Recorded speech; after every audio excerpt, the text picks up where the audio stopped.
오늘 우리에게 주시는 하나님의 말씀은 갈라디아서 6장 7절로 9절 말씀입니다. 우리 세 절을 교독하시고 마지막 9절을 함께 읽겠습니다. 갈라디아서 6장 7절로 9절입니다. 제가 먼저 읽겠습니다. 스스로 속이지 말라. 하나님은 업신여김을 받지 아니하시나니 사람이 무엇으로 심든지 그대로 거두리라. 심는 자는 육체로부터 썩어질 것을 거두고 성령을 위하여 심는 자는 성령으로부터 영생을 거두리라. 함께 있습니다. 우리가 선을 행하되 낙심하지 말지니 포기하지 아니하면 때가 이름에 거두리라. 아멘. 도시에 사시는 분들은 논밭에 갈 기회가 많진 않을 것 같아요. 제가 지난 수요일 목요일 가평의 필그림 하우스에 잠깐 다녀왔는데 그 아래편에 있는 밭에 들어가서 찍은 사진입니다. 지금 거의 모든 논밭들이 가을거지 다 끝나고 알곡을 거둔 다음에 저렇게 볏짚들이 다 누워있는 모습을 볼 수 있습니다. 지난 4월부터 모내기를 시작했으면 한 7개월 정도 농사를 짓고 참 땅이 신기한 것 같아요. 씨앗을 심고 적절하게 물을 주니까 저렇게 소출을 한 7개월 만에 우리에게 생산을 해놓고는 이제 겨울을 맞이해서 저렇게 쉬고 있습니다. 제가 저 밭 한가운데 들어가서 한동안을 깊은 묵상에 빠지게 되었습니다. 성경에 우리의 인생을 농사라고 분명히 말씀을 하고 있습니다. 누가복음 3장 17절에 보면 그는 손에 키를 들고 자기의 타작마당을 정하게 하사 알곡은 모아 곳간에 들이고 쭉정이는 꺼지지 않는 불에 태우시리라. 우리의 인생의 마지막 결산이 영적으로는 꼭 저와 같은 모습이라고 분명히 말씀을 하고 계시거든요. 그러니까 저 밭이 그냥 밭으로 보이지 않고 저의 인생으로 또 여러분의 인생으로 그렇게 보이는 거예요. 가을이 왔듯이 저나 여러분의 인생의 어느 날 멀지 않는 시간에 저처럼 추수할 때가 이르게 될 것입니다. 그런데 성경은 두 가지를 말씀을 하십니다. 저기에서 거두어진 열매가 알곡이면 타작마당을 통하여 천국 창고에 들어간다고 말씀하십니다.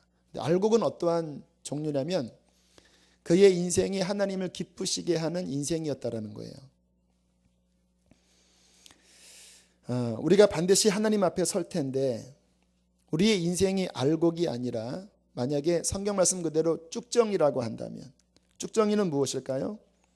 그냥 세상 사람들이 사는 삶이 쭉정이의 삶입니다.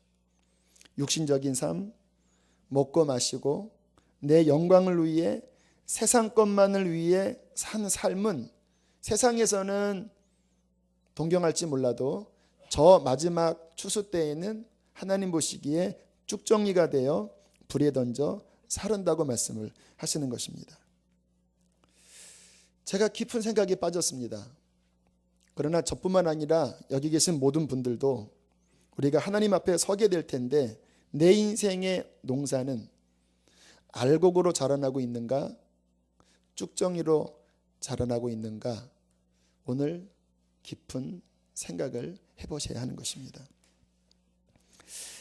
지난 목요일 날 한 집사님으로부터 카카오톡 메시지를 받게 되었습니다. 요즘 카카오톡이 메신저 역할도 하지만 이렇게 좋은 설교나 이러한 동영상을 그 메시지에 카피해서 보내면 그냥 그 자리에서 그 설교를 또 영상을 들을 수 있는 좋은 전도의 도구도 될 수 있겠더라고요. 그 집사님께서 도전을 받은 간증인데 혹시 설교에 도움이 될까 싶어서 보낸다라는 그런 메시지를 받았습니다. 그리고 몇 시간 뒤에 메일을 열어보니까 다른 권사님, 우리 교회에 등록하신 다른 권사님에게 메일이 왔는데 오늘 한 간증을 들었는데 마음에 깊은 충격이 되고 도전이 되고 내가 정말로 하나님 앞에 설 수 있는 권사인지 이러한 마음이 들어서 좀 회개하는 마음, 기도하는 마음으로 그렇게 메일을 보내셨는데 똑같은 거예요. 같은 대상인 거예요. 근데 제가 그날 낮에 유튜브를 통해서 어떤 간증 동영상 다른 거를 보다가 제가 그분 조준원 형제의 그 간증을 뜬 거를 봤어요. 근데 잠깐 제 마음속에 저거 한번 볼까 하다가 지나쳤는데 낮에 카톡으로 그리고 메일로 똑같은 대상의 주목을 하라는 그 사인을 통해서 이건 하나님이 보라고 하시는 거구나. 제가 우리 게시판에 링크 시켜놨는데 관심 있으면 보세요. 그래서 저녁에 들어가서 보게 되었습니다. 거기에 있는 간증은 제가 지난주 그리고 그 지난주에 설교했던 딱 그 내용을 그분의 간증 속에서 나왔어요. 하나님의 어떤 확증이라는 생각이 들더라고요. 간단한 내용은 그런 내용입니다. 이 조준원 형제의 어머니가 극심한 병을 앓고 계시다가 극적으로 회복되면서 그 어머니의 입에서 나오는 말씀이 천국을 방문하고 지옥을 방문하고 왔다라는 거예요. 그리고 입을 열어서 쭉 이야기를 해주는데 제일 충격을 주는 내용은 그 어머니가 그러더래요. 천국 가는 사람들이 정말 적더라. 지옥은 쓰레기 더미처럼 사람들이 쏟아지는데 천국은 정말 아주 적은 사람들만 올라오더라. 그리고 지옥에 많은 목사님들, 또 우리 장로님들, 사역자들, 교우들이 너무 많더래요. 그래서 이 아들이 제대로 안 믿은 분이겠지 했더니 다들 신앙을 갖고 있는 사람이래요. 근데 문제는 뭐냐면 그의 삶에 말씀에 대한 순종이 없이 이중적으로 살았던 사람들, 그 사람들이 지옥에 있다라는 이야기를 하면서 천국 갈 사람이 적다라는 그 간증을 듣고 이 아들이 충격을 받고 어머니가 그러나 너는 이 이야기를 앞으로 간증하며 지내게 될 것이다. 주님이 그렇게 말씀하셨다. 신기한 게 11월 4일 날 한 간증이요. 지금 급속히 퍼져나가고 있어요. 대단한 간증은 아닌 것 같지만 하나님이 그 안에서 주실 메시지가 있다라고 느껴지더라고요. 제가 저녁에 충격받은 게 거기에 요즘 목사님들이 배에 기름이 많이 꼈다 이런 이야기를 하셔서 제가 이렇게 배를 만져가면서 정신 차려야 되는구나. 그 내용이 성경에 위배되지 않아요. 그래서 제가 소개하는 거예요. 마태복음 7장 19절에 보면 아름다운 열매를 맺지 아니하는 나무마다 찍혀 불에 던져지느니라. 그의 열매로 그들을 알리라라고 말씀을 하셨습니다. 여러분, 우리의 인생은요, 영적인 의미에서 농사입니다. 지금 우리가 생각하는 것, 말하는 것, 행동하는 것, 그 모든 것들은요, 사라지지 않아요. 우리의 인생의 밭에 다 뿌려집니다. 여러분의 의향, 여러분의 중심의 동기까지 우리의 인생의 그 나무가, 그 채소가 우리 인생 죽을 때까지 그 방향으로 계속 맺어지고 있는 거예요. 중요한 것은 그 인생의 끝에 우리가 알곡이 될지 쭉정이가 될지 이 부분 우리가 깊이 영적으로 기도하면서 살펴보셔야 된다라는 것입니다. 신앙생활은 왜 하는지 아십니까? 예수를 믿는다라는 의미는요, 내가 예수 십자가를 믿은 다음에 이제 그 예수님을 통하여서 나의 마음과 나의 삶이 주님 앞에 설 때에 알곡으로 드려질 삶을 살기 위하여 예수를 믿는 거예요. 여러분 그 생각 하시나요?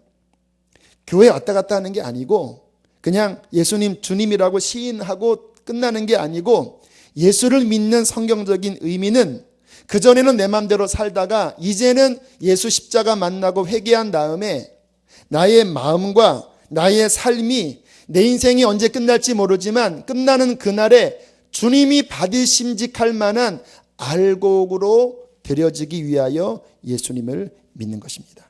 천국은 누가 들어갑니까? 마태복음 21장 43절에 하나님의 나라를 그 나라의 열매 맺는 백성이 그 사람이 받으리라. 그 나라의 열매 맺는 사람들이 천국을 받으리라라고 말씀하셨습니다. 하나님 나라 백성답게 사는 자가 천국에 들어간다라는 거예요. 왜 우리가 말씀을 듣나요? 이런 시간들을 통하여서 나는 과연 하나님 나라의 백성되온 열매를 내 인격에서, 내 입술에서, 내 삶에서 맺혀지고 있는가? 그것을 살피기 위하여 말씀을 듣는 거예요. 여러분, 여러분의 삶에 그러한 열매를 맺고 계시나요? 근데 막상 생각하면 맺는 것 같기도 하고 맺지 않는 것 같기도 하시죠.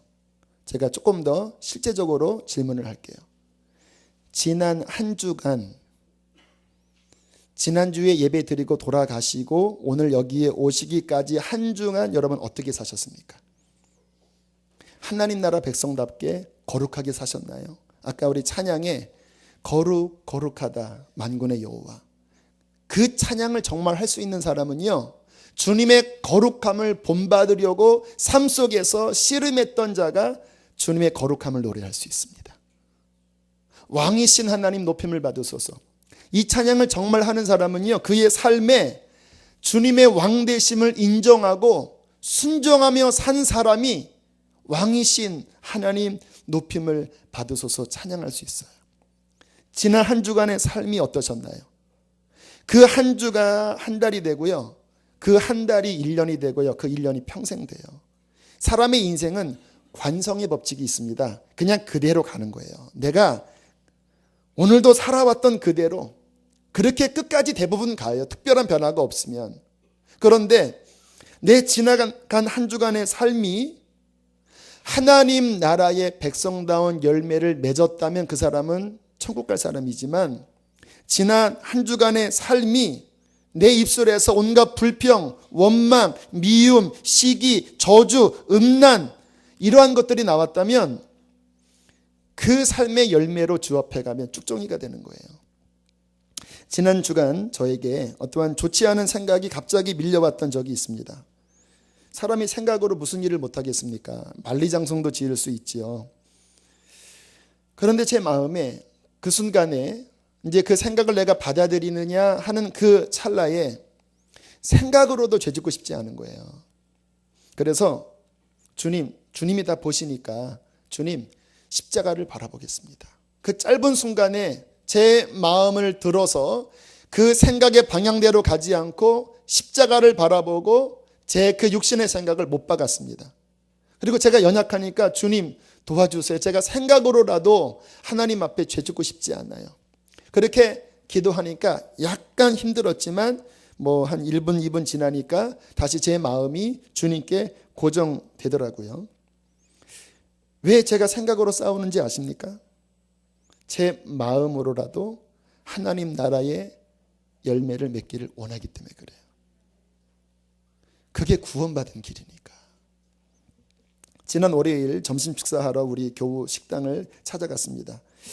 식사하고 나오는데 거기 일하시는 종업원 한 분이 이렇게 나오시면서 부식이 떨어졌기 때문에 제가 이제 나오는 길에 여기 마트까지 데려다 주면 이제 부식을 사고, 그리고 갈 때는 마을버스 타고 가시기 위해서 차에 타셨어요. 오는 길이니까 쭉 오는데 마음에 다시 이분을 식당까지 모셔다 드려야 되겠다는 생각이 들더라고요. 왜 들었냐면 두 가지 때문에 그랬는데, 첫 번째는 이분이 아직 예수님을 믿지 않는 분인데, 또 제가 목사인 것을 아는데 이 작은 섬김이 마음을 조금이라도 열 수 있는 계기가 될 수 있지 않을까. 그래서 모셔다 드리겠습니다 했더니 부담스럽다고 손사래를 쳤지만 끝까지 기다렸고, 또 하나는 말씀이 떠올랐습니다. 오리를 가자 하면 십리를 가라. 보니까 딱 2배더라고요. 왔다가 가니까 말씀 순종이다. 그래서 모셔다 드리고 왔어요. 아주 작은 일이에요. 다 하실 수 있는 일이에요. 제가 이 말씀을 드리는 이유는 어떤 자랑이 아니고 제 마음을 좀 말씀해 드리고 싶은 거예요. 제 삶의 작은 부분이라도 하나님 나라의 백성다운 열매, 말씀에 순종하려는 열매를 맺기 원하는 중심을 말씀드리고 싶은 것입니다.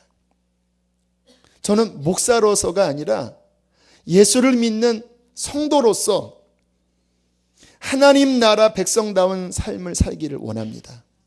근데 이게 내 힘으로 안 돼요. 그 오리 심리도요, 인간적으로는 귀찮더라고요. 하지만 그렇기 때문에 저는 십자가 붙잡는 거예요.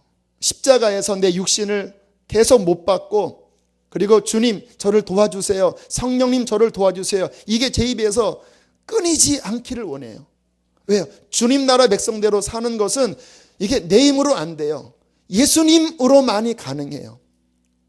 여러분, 그게 예수님 믿는 거예요. 그냥 예수님 믿는다고 하고 내 육신에 이끌리는 대로 사는 것이 어떻게 열매 맺는 사람이겠습니까? 다음 주가 추수감사절입니다. 그런데 현대인들 대부분은 자연적인 농사를 짓지 않기 때문에 추수감사절의 의미가 조금 퇴색될 수가 있어요. 그러나 오늘 이 추수감사절을 한 주 앞두고 우리의 인생이 지금 농사로 짓고 있다라는 이 인식을 가지고 추수감사주의를 준비하기를 원합니다. 저와 여러분이 다 농사 짓고 있다라니까요. 세상 농사는 한 해 망치면 다음 해가 있습니다. 그런데 우리 이 농사는 한 번밖에 없습니다. 이 한 번 농사 끝나고 그 다음에 영원인 거예요. 그는 손에 키를 들고 자기의 타작마당을 정하게 하사. 여기 계신 지금 분들을 예수님께서는 그 마지막 추수 때에 퀴즈를 하실 거예요. 여기 나이 드신 분들 퀴즈를 해보셨죠? 그 안에 넣고 쫙쫙 뜨는 거 아시죠? 예수님께서 손에 키를 들고 자기의 타작마당을 정하게 하신다라는 거예요. 채를 칠 때에 거기에 쭉정이들은 바람 따라서 쭉쭉 날아가고 그 안에 떨어지는 것들은 알곡만 떨어지게 된다라는 것입니다. 저는 이것을 믿기 때문에 오늘도 달려갑니다. 어떻게 달려가냐면 그 하늘 소망을 제 마음에 깊게 가지고 주님의 푯대를 향하여 부르신 그날을 생각하면서 나 자신도 잘 준비하고 또 주님이 지금 이 시간 보내주신 여러분들의 영혼을 안타깝게 여기면서 애통하게 때로는 기도하면서 하나님 정말로 오늘 이 시간 신령한 지혜와 총명으로 채워주셔서 영의 눈이 확 열려서 이 하나님의 뜻을 영적으로 깨달아 알게 해주십시오. 이게 좀 열려서 알려져야지만 삶이 정신이 차려진다라니까요. 지난 주간 성경을 읽는데 아주 짧은 시간이지만 순간 좀 깊이 제가 묵상을 하는 말씀이 있었습니다. 그 빌립보서 1장에 보면 빌립보서가 바울의 옥중서신이잖아요. 고생을 좀 많이 했습니다. 너무 육체적으로 힘이 드니까 마음에 차라리 그냥 주님 나라 가고 싶다, 이런 마음이 바울에게 들었던 것 같아요. 이렇게 고백합니다. 내가 그 둘 사이에 끼었으니 이 육체 안에 살든지 육체를 떠나서 주님께 가든지 이 둘 사이에 끼었으니 차라리 세상을 떠나서 그리스도와 함께 있는 것이 나에게는 훨씬 더 좋은 일이라 그렇게 하고 싶으나,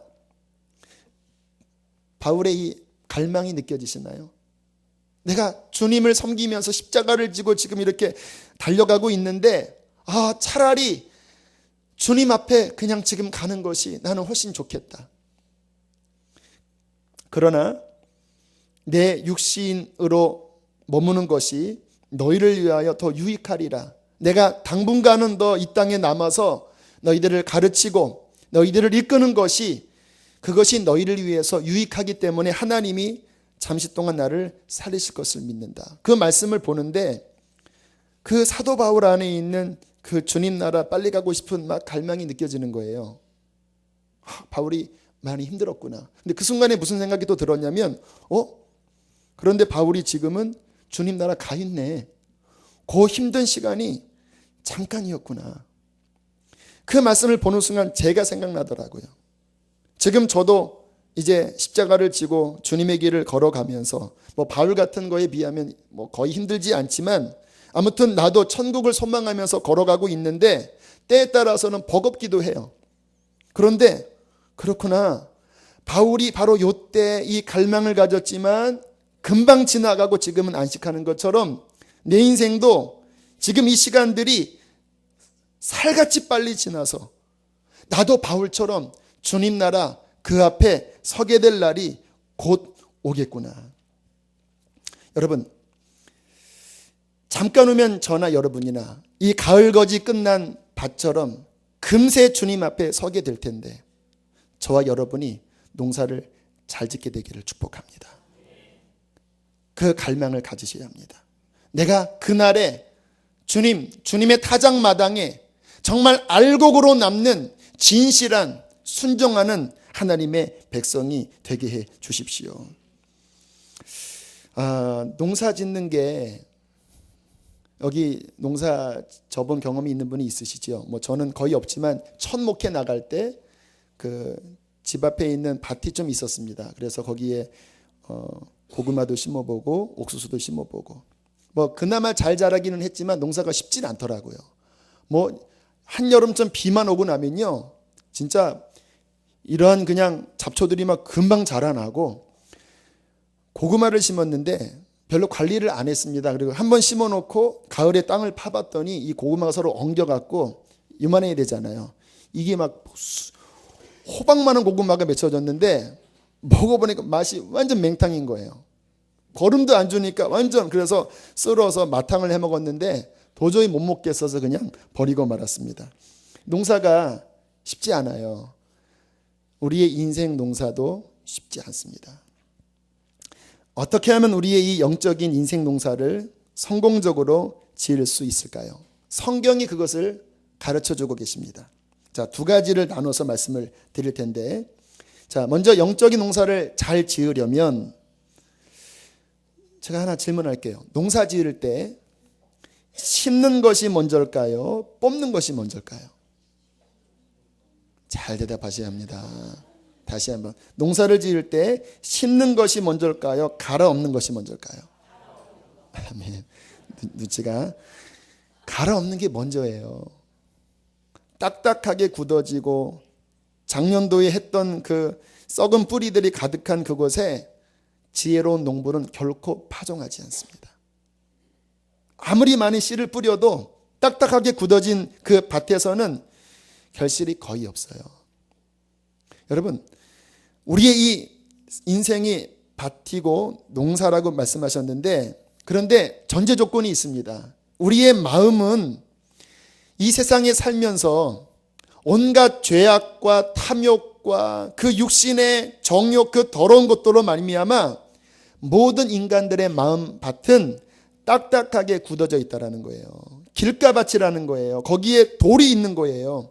거기에 온갖 사단이 심어놓은 쭉정이와 같은 가라지와 같은 그 잡초들이 잔뜩 맺혀져 있는 것이 이게 사람의 마음밭이라는 거예요.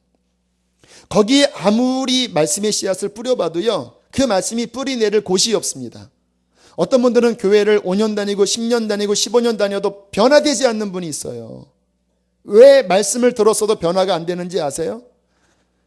마음을 갈아엎지 않기 때문에 말씀이 아무리 뿌려줘도 사단이 와서 다 그냥 찝어먹어가 버리는 거예요. 오늘 말씀 듣고 당장 세상 나가서 조금만 세상에 이런 것들만 들으면요, 이 들은 말씀들이 싹 날아가 버려요. 그 어떠한 한 말씀도 내 마음에 잘 뿌리가 내려지지 않는 이유는 우리의 마음밭에 딱딱한 돌멩이들과 그리고 잡초들이 가득하기 때문이에요. 그래서 이 영적 농사의 첫째 원리는요, 반드시 먼저 갈아엎어야 돼요.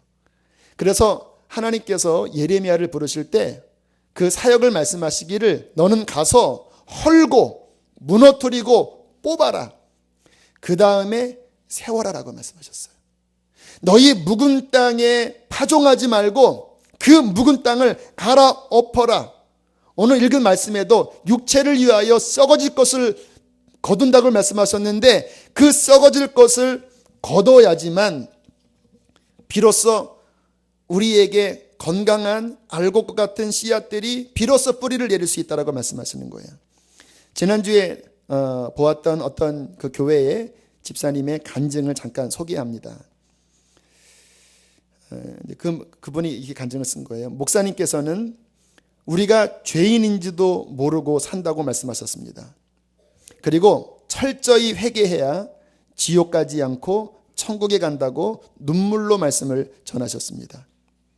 제가 그 말씀을 들었을 때 죄인인 줄 모르고 죄 지으며 살아온 세월이 너무 많다라는 것을 깨달았습니다. 그야말로 엉망진창으로 살아온 모습이 말씀을 통해 적나라하게 드러났습니다. 그래서 하나님을 향해 두 손을 번쩍 들고 내가 할 수 있는 가장 큰 소리로 눈물로 회개했습니다. 회개하면 회개할수록 죄로 가득한 지난날의 세월이 필름처럼 착착 지나갔습니다. 그렇게 철저히 회개하니 방언 은사가 임했습니다. 그 뒤로 나의 삶은 180도 바뀌었습니다. 예배가 회복되었고 이전에는 기도를 해도 물질을 구하거나 외식하는 기도를 했지만 이제는 진실한 감사의 기도가 나왔습니다. 전에는 성경책을 들고 건성으로 교회에 왔다 갔다 했지만 지금은 믿음으로 교회에 다니게 되었습니다. 무엇보다 예수께서 십자가에서 흘리신 보혈이 진정 나의 죄 때문이며 그 공로가 얼마나 귀한 것인지 참으로 고백하게 되었습니다. 이렇게 심령이 변하니 까칠하고 예민한 성격이 변하여 직장에서 부드러운 상사로 변했다라고 직원들이 말합니다. 예전에는 가족들에게 번번이 짜증을 냈지만 지금은 사랑을 주는 남편과 아버지로 변했습니다. 전에는 교회에 올 때만 성경책을 들었지만 지금은 집에서도 성경을 보고 출퇴근길에 기도하며 교회 기도회에도 참여합니다. 이분의 인생이 한순간을 기점으로 그 속에서 알곡의 모습으로 변화됐거든요. 그 내적인 모습, 외적인 모습. 기점이 언제냐면 그전에도 수많은 말씀을 들었지만 마음밭이 기경되지 않아서 하나도 영향이 없었던 거예요. 그런데 비로소 내가 이 상태로 지옥 가는구나 철저하게 회개할 때 성령의 역사로 마음밭이 갈아엎어지고 돌을 뽑고 잡초를 뽑아내니 그 부드러운 마음밭에 성령이 역사하시고 하나님의 말씀의 씨앗이 뿌리를 내리면서 하늘나라 백성에 합당한 열매가 그 인생에 비로소 맺어지기 시작했다라는 것입니다. 이것이 구원받는 삶이에요. 우리 인생에 이러한 진정한 터닝 포인트, 진정한 회심이 있는가 없는가를 점검해 보셔야 합니다. 지금 여러분의 삶에 열매가 안 맺혀진다면 그것이 있는지를 살펴보셔야 돼요. 아마 여기 계신 분들은 그러한 시간들이 다 있으셨지요. 그러면 끝나냐? 끝나지 않습니다.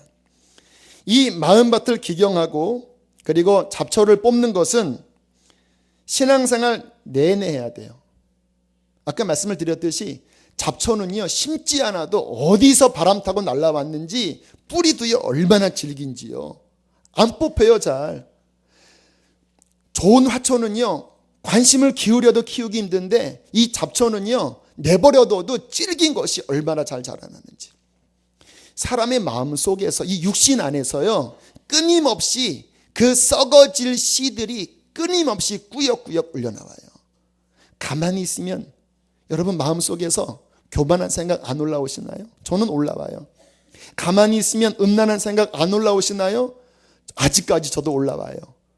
여러분 안에 미움, 시기, 질투, 분쟁, 악독, 사기 안 올라오시나요? 제가 단언컨대 천국 가는 그날까지 여러분의 육신은 계속해서 썩어질 씨를 여러분에게 뿌릴 것입니다. 그러면 어떻게 살아가야 되나요? 지난 주간 성경을 보면서 하나님이 그 부분을 다시 한번 깨닫게 하시더라고요. 골로새서 3장 5절로 또 8절 9절에 보면 이렇게 말씀하고 있습니다. 그러므로 땅에 있는 지체를 죽이라. 땅에 있는 지체. 이 육신이 땅의 뿌리를 받고 썩어질 것들을 추구한다라는 거예요. 곧 음란과 부정과 사욕과 악한 정욕과 탐심이니 탐심은 우상 숭배니라. 이러한 것들로 인하여 하나님의 진노가 불순종의 아들들에게 임한다. 8절, 이제가 언제입니까?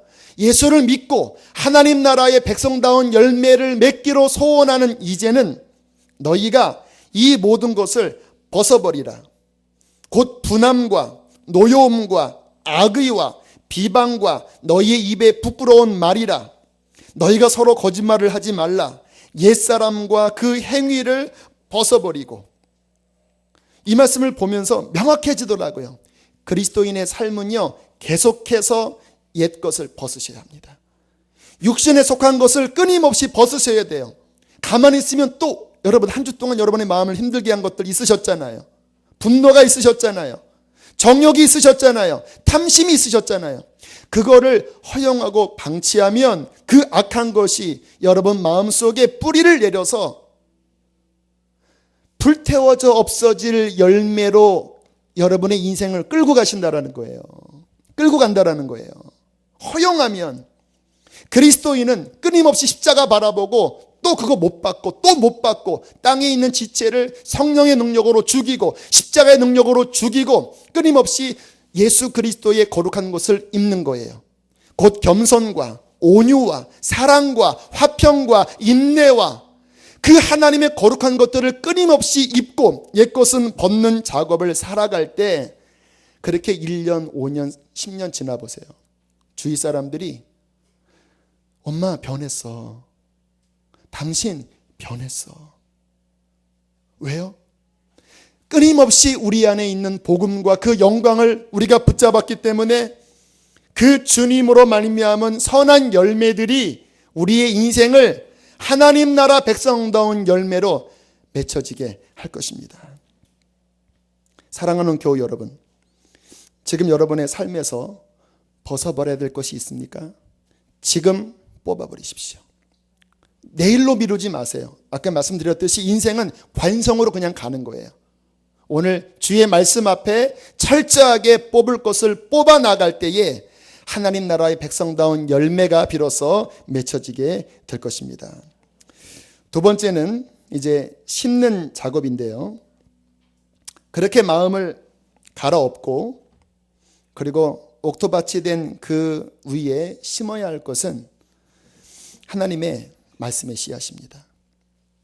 제가 예전에 그 학생들 사역을 하면서 저는 영혼들을 생각하면 늘 안타까워서 그 아이들을 위해서 눈물로 간절히 기도를 하는데 주님께서 아이들의 그 영혼의 상태를 보여주셨습니다.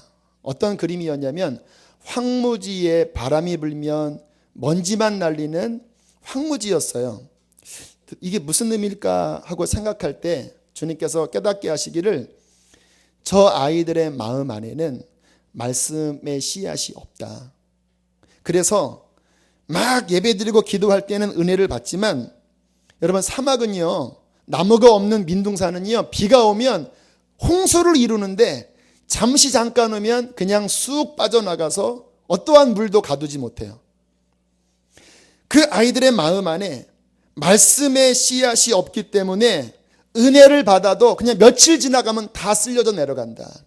하나님, 저들의 마음밭에 하나님의 말씀의 씨앗이 떨어지게 해주십시오. 그래서 저들의 인생에 하나님의 거룩한 말씀의 나무들이 자라나서 주의 은혜를 머금고 저들의 인생에 말씀의 아름다운 과실들이 맺혀지게 해주십시오. 그렇게 안타까운 마음으로 기도했던 적이 있습니다. 사랑하는 교우 여러분, 여러분의 마음밭에 세상의 씨앗이 아니라 진리의 말씀의 씨앗을 뿌리십시오. 제가 주님 만나고 성령의 인도하심으로 성경을 열심히 읽기 시작했는데 참 성경을 읽으면서 신기한 게요. 지금도 그래요. 이렇게 이제 주일날 순서대로 말씀을 전하는데 많은 분들이 그 한 주간에 고민했던 부분이 그 주간 말씀을 통해서 답을 얻었습니다. 이러한 고백들을 종종 하시거든요. 제가 그분들의 상황을 전혀 몰라요. 근데 신기하게 그냥 그 순서대로 있는 그 톱니바퀴와 그 인생이 이렇게 맞아 떨어져서 그 말씀에서 답을 주는 경우가 많이 있어요. 근데 이게 주일만이 아니라 성경 통독도 마찬가지입니다. 큐티도 마찬가지예요. 신기하게 제가 그동안 성경을 읽으면서 그날 어떤 심각한 도전이 오고 위기가 오면요, 그날 읽을 본문의 분량 안에 답이 다 들어있어요. 그러니까 인생이 풀리는 거예요. 왜? 어떠한 문제가 발생됐을 때 답을 못 얻으면 헤매잖아요. 그런데 말씀 속에서 진리가 명확하게 비추니까 사단이 속이려고 왔다가도 그냥 진리의 능력 앞에 깨어져 버리는 거예요. 제가 그때 20대 초반에 그 아이들 대상으로 막 부흥회 했는데 아이들이 잘 깨지지 않아서 너무 마음에 낙심하고 지쳐서 이제 이렇게 걸어가고 있었는데 제 마음속에서 성경을 좀 봐야 되겠다. 너무 낙심하니까. 근데 그 당시에 제 손에 성경이 없었기 때문에 제 마음 안에 그동안 읽었던 성경을 한번 쭉 마음속에서 펼쳐봤습니다. 마음으로 쭉 성경을 펼쳐보는데 오늘 읽었던 갈라디아서 6장 9절 말씀이 딱 걸렸어요. 너희가 선을 행하다 낙심하지 말지니 피곤치 아니하면 때가 이름에 거두리라. 그때 개역 한글 버전이에요. 네가 낙심하지 아니하면 때가 되면 네가 뿌리는 것 거두리라. 그 한 절의 말씀이 저를 그냥 일으켜 세우는 거예요. 지금도 저는 성경을 읽으면서 삶의 수많은 답을 얻고 또 그 20년 넘게 뿌려진 말씀의 씨앗이 제 인생의 밭에서 자라서 지금은요, 그 말씀의 열매를 풍성하게 내 인생에 먹고 있고, 이러한 예배 가운데 여러분이 만약에 은혜를 받으신다면 주님께서 그때 뿌려놓은 수많은 말씀의 씨앗들이 자라나서 그 열매를 주님께서 여러분에게 주시는 것이라고 믿습니다. 저는 지금도 오늘도 새벽에 일어나서 디모데 전서, 디모데 후서, 디도서, 빌레몬서까지 성경을 오늘 말씀을 또 마무리하는 그 와중에 전, 중간, 후로에서 또 말씀을 읽으면서 오늘 내가 전하는 말씀이 하나님 뜻에 맞는가? 지금 제가 계속 사역하는 이 방향이 하나님 뜻에 맞는가? 다시 한번 점검하는데 맞더라고요. 주님께서 우리가 그 하나님의 거룩함 앞에 끊임없이 자신을 점검하고 거룩한 백성으로 세워지는 것이 말씀에서 가르치시는 하나님의 뜻이에요. 이 말씀을 왜 드리냐면 성경을 묵상하고 읽고 우리 안에 심으면 그것이 우리의 영혼에 얼마나 큰 힘이 되며 얼마나 큰 유익이 되며 얼마나 풍성한 거룩한 열매를 맺는지, 여러분 성경을 힘써 읽으십시오. 보장합니다. 성경 읽어도 여러분들 그 유익이 없으면 저한테 찾아오세요. 제가 성경책값 드릴게요. 정말입니다, 여러분. 말씀은 우리 마음에 심어야 될 최고의 거룩한 씨앗입니다. 그 씨앗을 내 마음에 뿌릴 뿐만 아니라 또 하나 뿌리는 것은 뭐냐면 그 우리 안에 주어진 복음의 씨앗, 생명의 씨앗을 이제 우리만이 아니라 우리 주변에 있는 누군가에게도 뿌리셔야 합니다. 왜냐하면 우리가 나중에 주님 앞에 서면 주님이 우리에게 몇 가지 질문을 하실 텐데 그 가운데 중요한 질문은 따라하겠습니다. 너를 통해 얼마나 많은 사람이 내게로 오게 되었느냐. 열매예요. 주께서 옥토밭에 뿌려진 씨앗이 30배, 60배, 100배 열매를 맺는다고 했을 때 내 인격의 변화도 열매지만 나를 통하여 누군가가 하나님께로 돌아온다면 주님 앞에 가서는요 열매가 되는 거예요. 그렇기 때문에 저는 말씀을 오늘도 전합니다. 힘써 전해요. 오늘과 같은 이러한 말씀, 지난주 지금 3주 연속 같은 맥락의 말씀인데 이게 육신적으로는요 부담스러운 말씀이에요. 천국 갈 자가 많지 않다고 하는데 누가 좋아하겠습니까? 하지만 주님의 뜻이기 때문에 성령의 이끌림을 따라서 영혼들을 깨우기 위해서 전하거든요. 감사한 것은 여러분들이 메일을 통해서 또는 문자를 통해서 제 영혼이 깨어났습니다, 잠든 영혼이 깨어났습니다 라는 이야기를 들을 때마다 감사한 거예요. 그렇게 세워진다면 제가 주님 앞에 서는 그날 그 하나하나가 열매가 되어 주님 앞에 올려지게 될 것입니다. 여러분이 주님 앞에 설 때에 어떠한 열매를 들으시겠습니까? 여러분을 통하여 얼마나 많은 하나님의 역사가 일어났겠습니까? 그 나라 가면 여러분의 직장, 재산 하나도 중요하지 않아요. 그 하나님이 주신 육신적인 은총을 통하여서 하나님 위한 거룩한 열매가 얼마나 맺혀졌는가. 우리의 인생이 이와 같은 모습이라고 지난 화요일 날 제가 경기도의 양평에 있는 한 수목장에 가서 그 수목장에 그 땅에 박아놓은 그 뭐라고 해야 되죠? 그걸 석패라고 해야 되나요? 그 묘비 비슷한 거를 보았는데 그때 송결원 목사님이 그렇게 이야기를 하시더라고요. 어떤 사람의 이름이 한자로 적혀져 있고 그 사람의 출생부터 사망까지. 근데 가운데에 물결 표시 하나 보이시나요? 송결원 목사님이 그러시더라고요. 인생은 결국 저 물결 표시입니다. 언제 태어났고 언제 죽었고 잠깐이면 저 물결 표시로 인생이 끝나가요. 지금 저와 여러분은 그 물결의 어느 시점에 와 있겠지요. 살처럼 빠르게 지나서 우리의 영혼은 추수 때가 되어 주님 앞에 서게 될 것입니다. 그날 저와 여러분이 주님 앞에 아름다운 열매를 올려드리게 되기를 축복합니다. 오늘 이 시간 이 찬양을 주 앞에 고백하시면서 우리 기도하는 시간을 갖기를 원하는데요. 아마 좀 모르시는 분도 있으실 텐데 성령님의 감동을 주셔서 이 찬양을 부릅니다. 하늘 소망이란 찬양입니다. 성경은 우리가 땅에 마음을 두지 말고 하늘의 소망을 두라고 말씀하셨어요. 하늘을 생각해야지만 우리 인생의 끝을 늘 준비하면서 살 수가 있어요. 오늘 이 찬양을 고백하면서 하나님, 내가 주님 앞에 서는 그날 주님 온전하게 설 수 있도록 내 인생을 드립니다. 그렇게 고백하며 이 찬양을 드리며 나가겠습니다. 비록 땅을 벗하며 살지라도 내 영혼 저 하늘을 디디며. 정말 그러시나요? 내 질빔 없는 눈물 없는 곳 저 하늘에 숨겨둔 내 소망이네. 보고픈 얼굴들 그리운 이름들 많이 생각나. 때론 가슴 터지도록 기다려지는 곳. 내 아버지 너른 품날 맞으시는 저 하늘에 쌓아둔 내 소망. 주님 그 나라에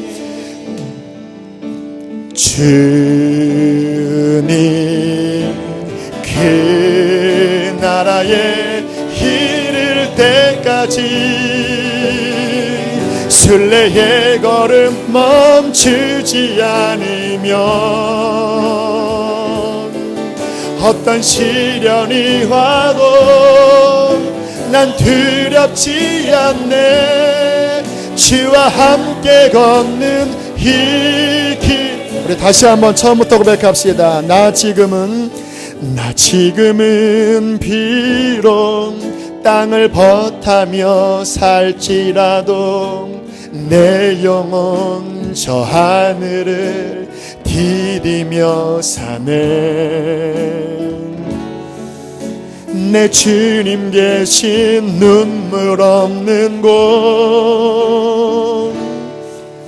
저 하늘에 숨겨둔 내 소망 있네. 보고픈 얼굴들 그리운 이름들 많이 생각나. 때론 가슴 터지도록 기다려지는 곳. 내 아버지 너른 품날 맞으시는 저 하늘에 숨겨진 내 소망 있네. 주님 그 나라에 이를 때까지 순례의 걸음 멈추지 않으면 어떤 시련이 와도 난 두렵지 않네. 주와 함께 걷는 이 주님 그 나라에 주님 그 나라에 이를 때까지 순례의 걸음 멈추지 않으면 어떤 시련이 와도 난 두렵지 않네. 주와 우리 마지막으로 오른손을 높이 들고 주님 그 나라에 주님 그 나라에 이를 때까지 순례의 걸음 멈추지 않으면 어떤 시련이 와도 난 두렵지 않네. 주와 우리 한 번만 더 전심을 다하여 주님 그 나라에 주님 그 우리 인생의 추수 때에 하나님 영광의 주님을 맞이하게 하소서. 주님 오실 날이 다가왔습니다. 주님 앞에 설 날이 다가왔습니다. 어떤 시련이 와도 난 두렵지 않네. 주와 함께 걷는 이 길에 주와 함께 걷는 이 길에 주와 함께 걷는 마지막으로 주와 함께 걷는 이 길에 주와 함께 걷는 이